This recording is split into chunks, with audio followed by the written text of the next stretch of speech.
para penguji UKIN PPG dalam jabatan. Perkenalkan, saya Maria Magdalena Goba, mahasiswa PPG dalam jabatan gelombang pertama tahun 2023 dari kampus STK Santo Yakobus Maroke dengan nomor NIM 2286905030. Saya mengajar di SMP Negeri 3 Loli. Hari ini Sabtu 26 Agustus 2023 saya akan melaksanakan praktek pembelajaran mengajar agama Katolik di kelas 9 dengan tema beriman sebagai tanggapan atas karya keselamatan Allah. Pertemuan yang ketiga. Mohon saran dan masukan dari Bapak Ibu semua untuk saya untuk perbaikan pembelajaran ke depannya agar saya dapat memberikan yang terbaik untuk anak didik saya. Terima kasih. Salam. Selamat pagi anak-anak. Pagi luar biasa. Baik anak-anakku, sehat hari ini semua? Sehat, Bu. Sudah datang semua? Sudah, Bu. Ada semua. Ada satu tadi yang ada surat sakit dari ibu yang masuk, dan kita hari ini sudah berkumpul di sini mengucapkan selamat pagi semua dan terima kasih sudah semangat. Sebagai pelajar Pancasila tentunya kita harus lebih semangat untuk belajar. Untuk itu mari kita berdiri untuk menyemangati pagi kita dengan menyanyi Pelajar Pancasila. Ya.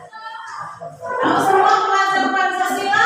Pelajar Pancasila dengan gerakannya. Semangat, pastikan semua ibu buku dulu sahabat ya. Kita mau menyanyi.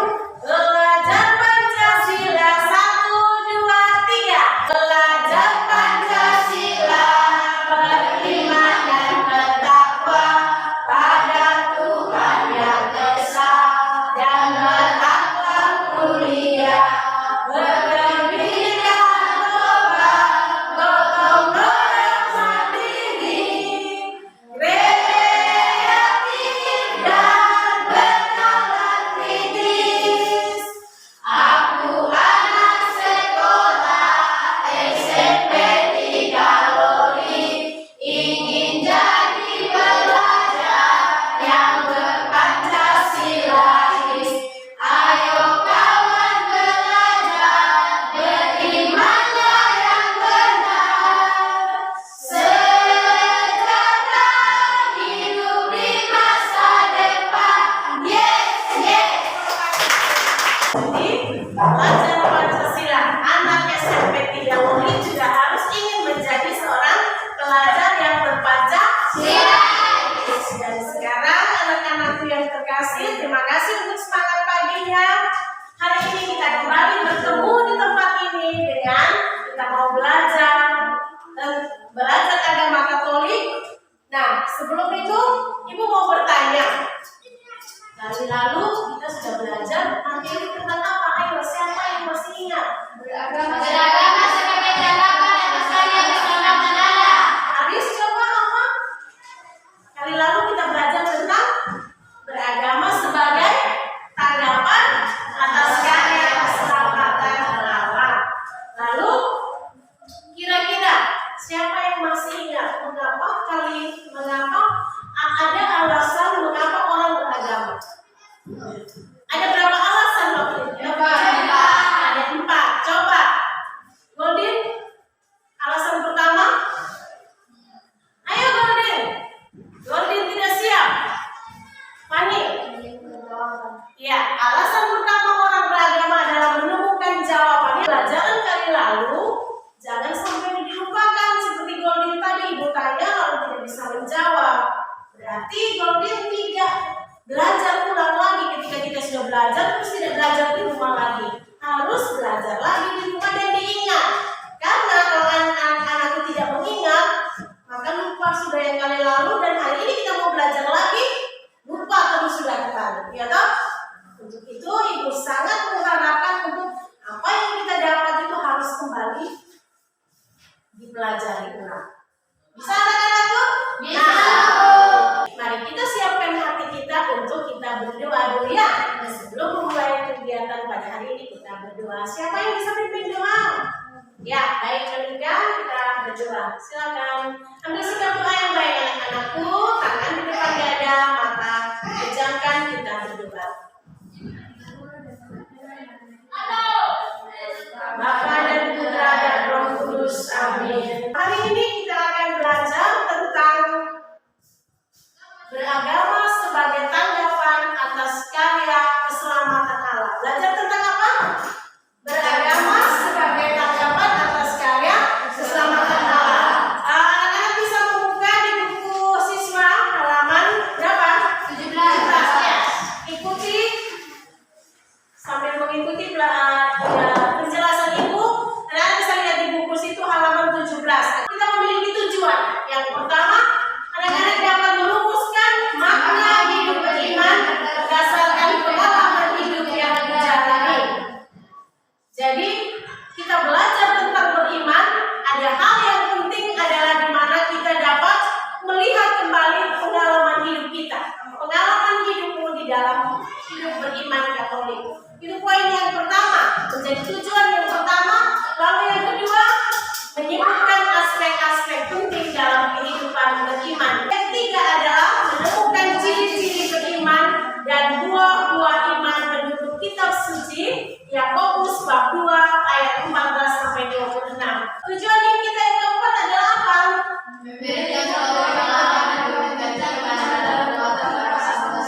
Ya, kita juga akan mengenal, akan melihat para santo santa atau orang kudus yang kehidupan imannya membuat mereka dianggap, dipilih menjadi orang-orang kudus yang patut diteladani dalam kehidupan beriman. Yang kelima, kita akan memilih hal-hal yang dapat diubah dalam dirinya sehubungan Iya. Jadi setelah belajar nanti proses, kita akan melihat hal-hal yang dapat diubah dalam diri kita. Kalian sekarang statusnya sudah sebagai seorang yang beragama Katolik. Bagaimana menjalankan agama Katolik yang benar, itulah yang hari ini kita mau jalan, kita mau belajar bersama. Bagaimana kita seorang Katolik, seorang yang beragama Katolik, dia mau memiliki iman Katolik yang benar itu seperti apa? Dan harus menjalani kehidupan sesuai dengan aturan-aturan agama. Hari ini kita belajar melihat lebih dalam tentang bagaimana kita menjadi seorang yang beragama Katolik, yang beriman Katolik. Mari kita melihat di nomor 18. Di halaman 18 itu ada kisah tentang apa? Makna beriman. Mari kita mendengarkan kisah tentang makna beriman. Seorang penyair dalam puisinya menceritakan tentang seorang yang tersesat di tengah padang pasir yang luas yang sepertinya tidak bertepi. Ia sedang dalam perjalanan menuju tanah airnya. Nah, dalam kebingungan dan keputusasaannya, ia bertemu dengan seorang yang datang menyongsongnya. Tetapi rupanya orang itu buta. Orang buta itu berkata bahwa ia bisa mengantar orang tersesat itu dengan selamat sampai ke tanah airnya. Orang yang tersesat itu bertanya kepada si buta, "Siapa namamu?" Si buta itu menjawab, "Iman." Lalu orang tersesat itu mengulurkan tangannya kepada si buta untuk diberinya menuju tanah airnya. Baik anak-anakku, sudah bisa mengerti alur atau jalan cerita tadi, cerita pendek tentang apa tadi judulnya? Makna beriman. Dikisahkan seperti apa? Ayo, siapa yang bisa menjelaskan kembali? Dikisahkan seperti apa itu? Seorang penyair dengan orang yang buta. Bagaimana kisahnya? seorang penyair tersesat di padang pasir, lalu ia putus asa. Dia melihat dia bertemu seorang Yang buta, ya. Jadi seorang penyair itu berjalan di padang pasir yang gurun yang luas, lalu dia tersesat di mana ujungnya, di mana pinggirnya. Dan waktu itu dia melihat seorang apa? Bertemu dengan seorang buta. Apa katanya kepada si buta itu? Iya, karena tahu kalau si penyair itu bingung, lalu dia menyampaikan bahwa dia bisa mengantar penyair itu sampai ke tanah airnya.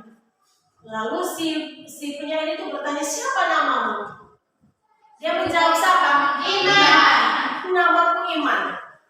Dan penyair itu membiarkan dirinya diantar sampai ke tanah air. Loh, bayangkan anak-anakku, seorang buta dia bisa mengantarkan orang yang tidak buta. Bagaimana perasaannya? Heran tidak? Heran, Bu. Heran. Ini dia jelas, dia matanya terang, tapi dia jalan ke ujung-ujung dia tidak bisa menemukan di mana jalan keluarnya. Terlalu luas itu padang gurun. Tetapi si buta itu bisa mengantarkan dia. Tentu secara akal pikiran kita manusia sangat heran orang buta bisa antar. Apakah dia tahu jalan? Apakah dia bisa lihat? Hah? Dia tidak bisa lihat, tetapi apa yang dia punya? Iman. Karena namanya sudah iman. Berarti dia sungguh meyakini kalau walaupun dia tidak bisa melihat, tapi Tuhan ada yang bisa menghantar dia. Ya tak? Nah, itulah keyakinannya. Dan cerita ini merupakan cerita ilustrasi yang mau membawa kita kepada iman yang akan kita pelajari saat ini. Ya. Sekarang ibu tanya, iman apa artinya? Apa artinya iman? Iman artinya keyakinan atau kepercayaan. Percaya kepada siapa? Tuhan. Percaya kepada Tuhan yang sudah membuat kita ada dan hadir, yang sudah menciptakan kita, yang sudah merencanakan, merancang hidup kita, sehingga kita harus percaya kalau Tuhan itu ada. Kemarin kita sudah memilih menjadi seorang Katolik, berarti kita percaya kepada siapa? Tuhan. Percaya kepada Tuhan. Percaya apa? Percaya kalau Dia sungguh menyertai kehidupan kita. Sama halnya seperti siapa? Orang yang berkata tadi, ya, yang bernama Iman tadi, bahwa dia yakin meskipun dia tidak melihat, tapi dia merasakan ada Tuhan yang menuntun dia sampai kepada jalan kehidupan. Sehingga dia yakin dengan penuh percaya diri bahwa dia bisa menolong si penyair itu. Bisa paham? Bisa mengerti? Bisa. Tepuk tangan untuk seorang yang mengerti. Baik, anak-anakku, kita masuk dalam baca kitab suci. Kita mau lihat, menggali pandangan kitab suci tentang ajaran iman. Kita buka kitab suci bab Yakobus, ya, kitab surat Yakobus bab 2 ayat 14 sampai 26. Sudah ketemu semua? Sudah. Nah, kita baca bersama-sama sekali. Kita baca bersama-sama, setelah itu kita akan mengambil bagian dalam kelompok untuk mengerjakan tugas. Bisa? Bisa. Mari kita membaca bersama-sama. Iman tanpa perbuatan pada hakikatnya adalah mati. Demikianlah sabda Tuhan. Syukur kepada Allah. Sekarang kita ambil posisi dalam kelompok untuk supaya kita bisa mendalami kitab suci di dalam kelompok bersama teman-teman kelompok, dan kita akan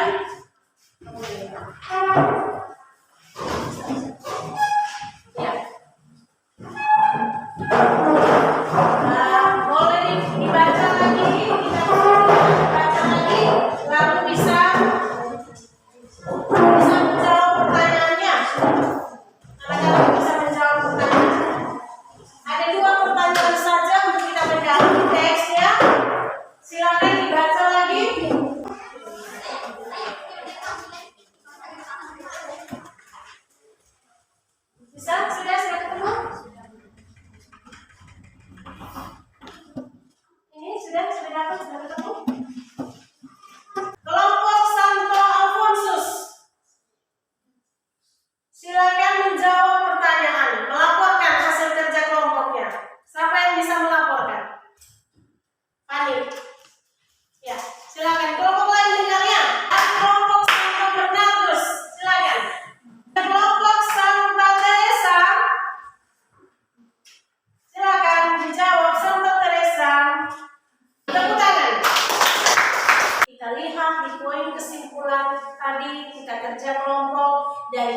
cerita tadi, cerita tentang seorang musafir yang bertemu dengan seorang yang bernama Iman, ya kan? Lalu yang kedua, kita dari kitab suci tadi yang baru kita dalami tadi, kita baca, lalu kita kerja kelompok dan kita menjawab, maka kita mengambil kesimpulan bahwa iman tidak dapat dipisahkan dari perbuatan. Ada 3 aspek dalam hidup beriman. Pertama apa? Ya, aspek pengalaman religius. Apa yang dimaksudkan dengan aspek pengalaman religius?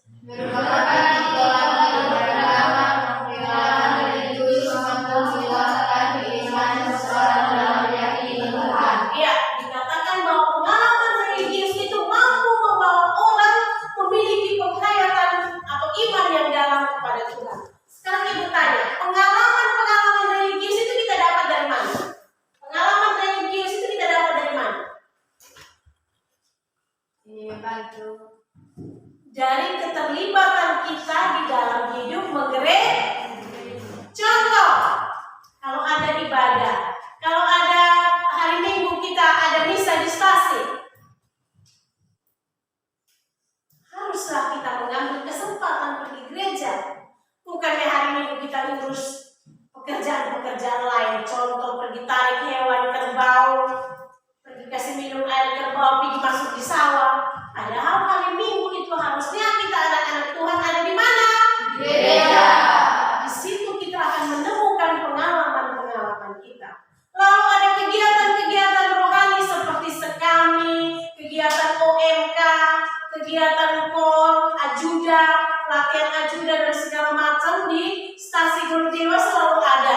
Ini 2 orang yang di stasi Gorodewa tidak pernah ikut. Nah, itu yang salah. Berarti kalian tidak memiliki pengalaman-pengalaman dalam kehidupan rohani. Arti memang dia rajin ke gereja, tapi ketika mau latihan ajuda, dia tidak ada di situ. Nah, begitu juga dengan teman-teman yang ada di Guru Tepe. Diharapkan Anda selalu mengikuti kegiatan-kegiatan rohani sehingga memiliki apa? Pengalaman religius. Kalau Anda hanya datang di sekolah, terima pelajaran agama, lalu pulang kembali ke rumah, tinggal di rumah sampai nanti pelajaran agama, kapan Anda memiliki pengalaman religius? Anak-anak tidak memiliki pengalaman iman atau pengalaman religius. Maka tunjukkanlah kalau kau beriman Katolik, ikutilah kegiatan-kegiatan rohani di gereja stasiun. Ya, ibu tahu, makanya tadi di stasi Bernabas, di stasi Gorodewa itu ada kegiatan-kegiatan. Di mana anak-anakku? Kalau kalian tidak ikut berarti kalian tidak menunjukkan iman dan kalian tidak mempunyai pengalaman iman atau pengalaman religius. Yang kedua apa? Aspek penyerahan iman. Aspek penyerahan iman merupakan jawaban atas wahyu Allah yang telah berkarya. Dengan adanya penyerahan iman, orang tidak saja mengikuti mempercayai sesuatu hal, tetapi juga bertindak atas sesuatu yang sedang Yesus. Iya. Aspek penyerahan iman itu adalah jawaban atas wahyu Allah yang telah berkarya. Dengan adanya penyerahan iman, orang tidak saja mengakui bahwa Yesus. Ya. Jadi penyerahan iman itu merupakan lahir dari hati di mana kita menyerahkan seluruh diri kita untuk apa? Menyerahkan diri kita kepada Tuhan. Tidak hanya berkata saya percaya kepada Tuhan Yesus, tetapi dengan segala hati, pikiran dan perasaan itu mengakui bahwa Tuhan Yesus adalah orang yang dapat kita yakini sebagai penolong kita. Bisa paham? Bisa. Lalu yang ketiga apa? Aspek pengetahuan iman. Dari mana kita dapatkan pengetahuan iman? Dari mana? Menurut seseorang yang beriman yang sekali untuk terus-menerus belajar dan mendalami ajaran imannya dan berusaha untuk terus mampu mempertanggungjawabkan imannya. Ya, dari aspek pengetahuan iman itu kita dapat yang sekarang ini. Pelajaran di sekolah itu pengetahuan. Kita seorang beriman dituntut untuk belajar terus-menerus. Belajar tentang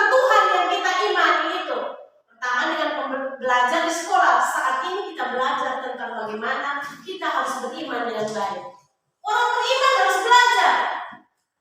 Belajar juga ketika kita ke gereja mendengar firman Tuhan, mendengar bacaan-bacaan khotbah-khotbah pastor yang melayani kita misa, itu kita belajar supaya kita lebih banyak tahu, kita lebih banyak mengenal tentang Tuhan, tentang Allah Tritunggal dengan karya-karyanya. Kita belajar lebih banyak tentang Allah Tritunggal. Karena ibu yakin anak-anakku ini, kalian masuk gereja atau masuk agama Katolik itu sudah besar-besar semua, Pak? Iya tidak? Iya, sudah SD atau mau masuk SMP ini baru dibaptis. Karena apa? Karena orang tua kita semua, orang tua anak-anakku sekalian ini masih merapu, masih menganut agama asli. Ya, Sumba masih dikenal dengan agama asli atau merapu. Sehingga masih pergi menyembah di pohon besar, di batu besar di kampung sana. Iya. Ya tidak?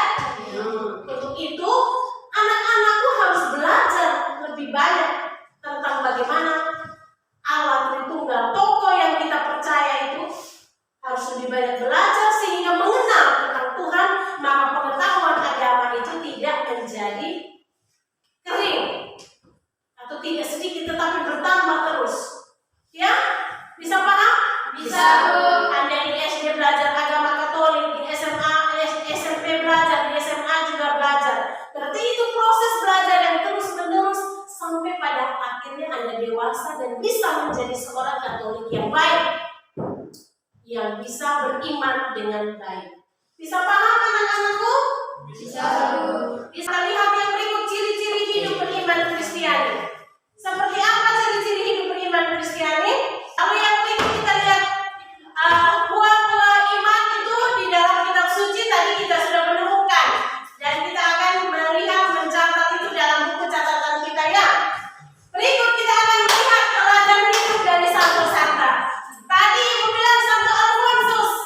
Santo Alfonsus itu pelindung gereja di mana? Gereja Stasi Golude. Kalau Santo Barnabas di mana? Gereja Tepe. Guru Tepe. Anak-anakku. Terus yang di sini Santa Teresia. Pernah dengar cerita tentang Santa Teresia dari Kalkuta? Pernah? Dengar cerita tentang Santo Alfonsus? Santo Barnabas, yang kamu punya pelindung stasi, pernah dengar? Pernah. Baik, kalau begitu adakah yang bisa menceritakan kepada ibu kisah tentang Santo Alfonsus? Sama halnya juga dengan kita lihat Santo Barnabas. Berikut kita lihat Santa Teresa. Pernah lihat gambar Santa Teresa? Pernah, Bu. Ya, Suster Teresa, dia pencinta orang miskin. Kita masuk dalam refleksi. Anak-anakku diminta untuk duduk tenang, lalu bisa merefleksikan sesuai dengan teks yang Ibu bagi tadi. Ada doa di situ. Ada doa, Tuhan jadikanlah aku pembawa damai. Ambil sikap hening sejenak. Ambil sikap hening sejenak. Pertama kita merenungkan perjalanan imanmu. Tutup mata sambil Ibu membacakan refleksi di sini. Anak-anakku terkasih, seperti tubuh tanpa roh adalah mati, demikian juga iman. Iman tanpa perbuatan adalah mati. Apakah hidup kita sudah menunjukkan sikap sebagai orang beriman? Apakah perilaku kita menghidupi iman kita? Penghayatan iman yang benar tidak cukup hanya beribadah dan berdoa. Iman kita harus nyata dalam melalui perilaku hidup kita sehari-hari. Berpihak pada yang miskin, berbela rasa pada yang menderita, memberi semangat pada yang lemah dan putus asa, menerima orang lain sebagai pribadi. Sudahkah kita melakukan itu sebagai perwujudan dari iman kita? Sudahkah kita menjadi seorang Katolik yang baik? Anak-anak Katolik yang baik, rajin ke gereja, setia kepada ajaran Tuhan Yesus.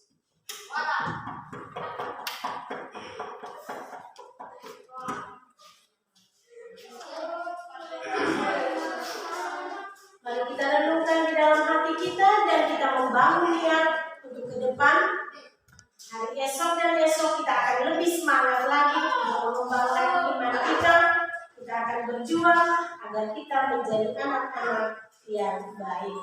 Mari anak-anakku, sekarang kita pegang teks dan kita mau berdoa. Jadikanlah aku pembawa damai.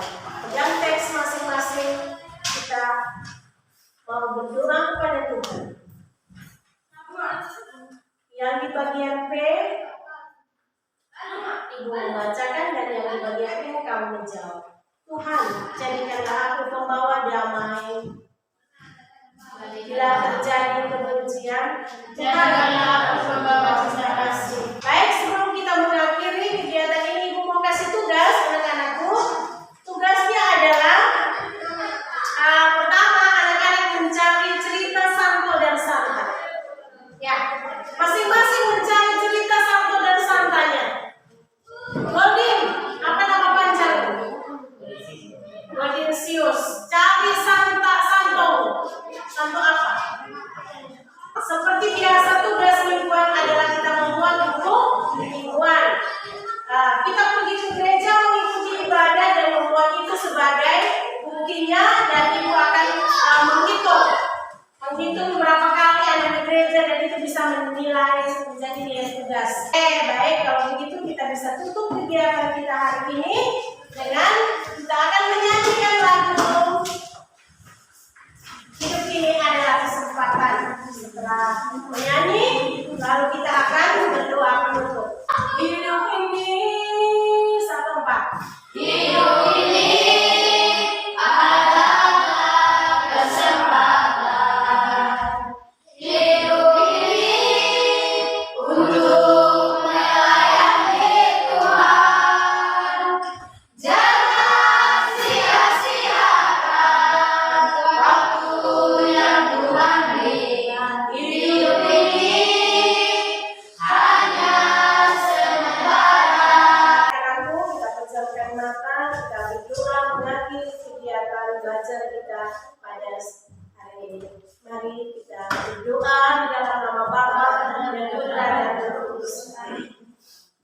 Allah Tritunggal yang Maha Kudus, Bapa, Putra dan Roh Kudus, terima kasih untuk kasih penyertaan bagi kami di dalam proses belajar kami ini. Ya Tuhan, kami mohon kiranya Roh Kudus-Mu senantiasa menyertai kami, lebih khusus untuk anak-anak kami ini, sehingga mereka boleh belajar dengan baik, terutama mereka boleh dapat mengembangkan iman mereka sebagai seorang Katolik yang baik di dalam kehidupan mereka, baik secara pribadi maupun bersama di dalam kelompok gereja-Mu. Kami mohon agar Kau memberkati mereka, agar mereka boleh senantiasa selalu mempertahankan iman-Mu dalam keadaan dan situasi apapun, mereka tetap setia. Akhirnya Tuhan, kami mohon penyertaan-Mu bagi kami dalam perjalanan pulang kami ke rumah kami masing-masing, serta Engkau memberkati kami agar kami tetap semangat sehingga besok pagi kami boleh bersama-sama dengan penuh semangat iman untuk mengikuti perayaan Ekaristi Kudus-Mu di gereja. Segala doa dan harapan ini ya Tuhan, kami sampaikan kepadamu dengan perantaraan Kristus Tuhan dan Juru Selamat kami. Amin. Dalam nama Bapa dan Putra